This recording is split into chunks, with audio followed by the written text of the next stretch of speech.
what is it about the Christian faith that is distinctive?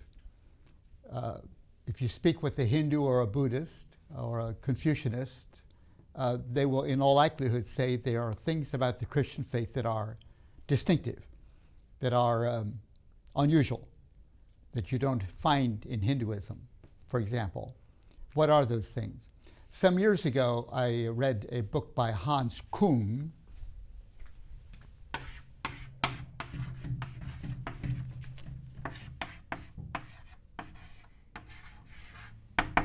who is a Swiss theologian. And he says that it's a good thing to ask as we interact with other religions, for Christians to ask as they interact with other religions, as you look at the Christian faith, what do you see as being distinctive? Or what is the gift that the Christian faith has to offer? Just to ask that question. It's a good thing to do that. And I took that advice rather seriously. I travel a lot. Last year I was in 15 countries, and I meet with many different expressions of the Christian faith, and oftentimes with people who are recently Christian. And I ask that question over and over again. What do you find in the Christian faith which is distinctive? Why have you become a Christian? What is it about the Christian faith that you have found important or attractive? What is the narrative that you have found important?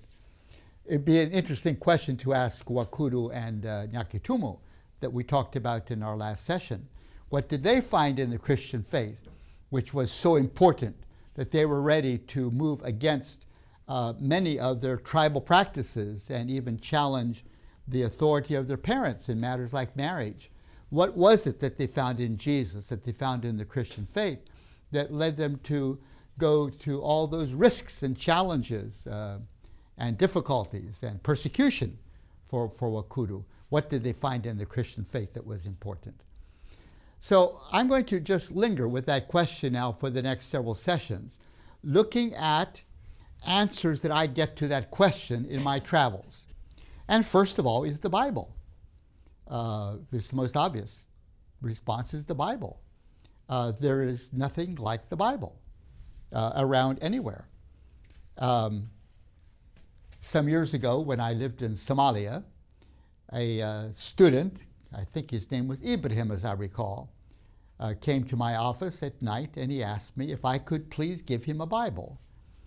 And so he signed a statement saying that he asked for this voluntarily. We were not to distribute scriptures, but when it was requested, we did. We gave scriptures to people who asked for them. And he thanked me very, very much. He went out into the night. The next night he returned, and he had the Bible in his hand that I had given him. In fact, it was wrapped up in some paper. And he put it on my desk, and he said, "I thought the Bible is Scripture." It's not Scripture. It is a history book. He said, "Last night I read the book of Genesis, and I read the story of Abraham and Lot. I read the account of Abraham's sons, Ishmael and Isaac. I read the story of Jacob and Esau. I read history last night. So that can't be Scripture. The Quran is not history. The Quran is instruction on what you should believe and what you should do." So as a Muslim who was used to the Quran, this Bible that is primarily a history book made no sense at all. How can you call this Scripture, you see? That's the first distinctive I hear as people talk about the Christian faith, the nature of the Bible, which is predominantly a history book, historical narrative, beginning with the account of Adam and Eve in the garden. And you walk through the Bible, page after page, chapter after chapter, book after book.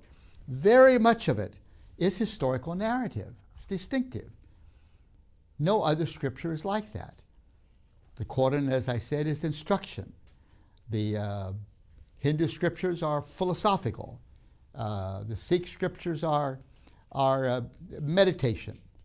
But here's the Bible, a historical narrative of God calling forth a people and leading them onward and attempting to form them into his people and guiding them on the way. And sometimes they fall and fail, and sometimes they get up again and continue to follow God. Sometimes they ignore God. Sometimes they say yes to God. The whole historical drama, right through the Bible, page after page, chapter after chapter, this historical narrative with instruction on how we should respond to the narrative. That's the nature of the Bible.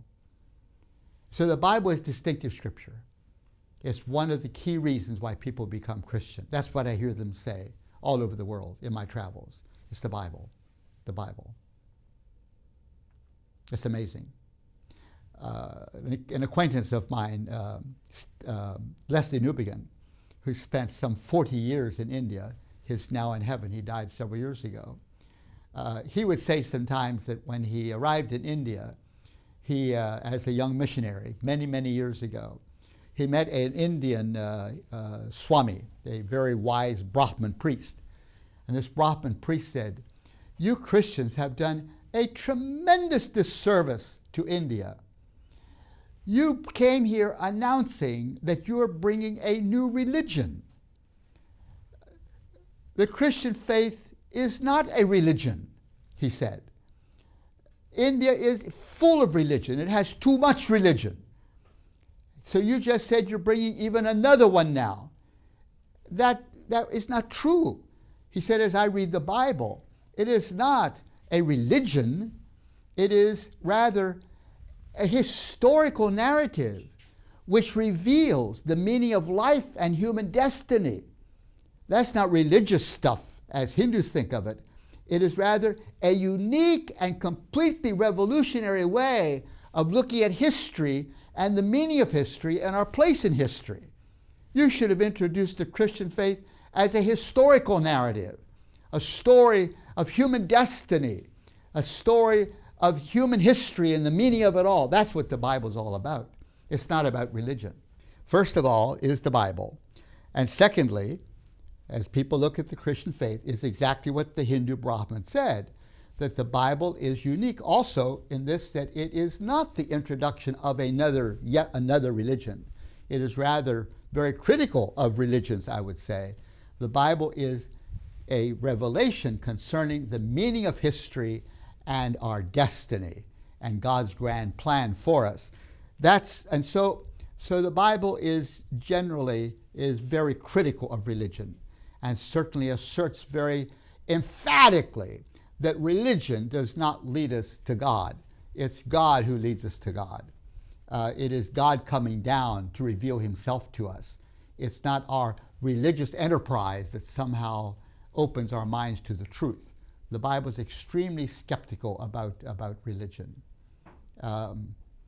It reminds me of some years ago. I was in a very devoutly Muslim country, and it was during Ramadan. And these dear Muslims who were inviting me into their home, they asked me, "Are you fasting during Ramadan?" I said, "Actually, I'm not." And then they wondered, am I praying 5 times a day? I said, "Actually, I pray constantly. I live in prayer as I walk through the day, but I'm not doing five prayers a day facing Mecca or anywhere else. I'm not involved in that kind of religious ritual day by day." And then they said, "Well, why not?" I said, "Well, the Christian faith, Christ in the Christian faith, frees us from religious ritual. He frees us from the burden of you might say, religion, leading us rather into a right and joyous relationship with God and with one another. And surely we worship God. We're committed to all of that. But it's hard to put that in sort of categories of religious ritual, practice, and so forth." "Wow," they said, "that is very, very freeing. Would you be able to find a Bible for us?" His family said, "We'd like to learn something about this walk with God which frees you from the burden of religious ritual." So that's another aspect of the Christian faith. The Bible is not impressed with religious ritual. It seeks to free us from that sort of thing so that we might really know God in a personal way. Even a small contribution can make a big difference. Jesus fed 5,000 people because of a little boy's 5 loaves.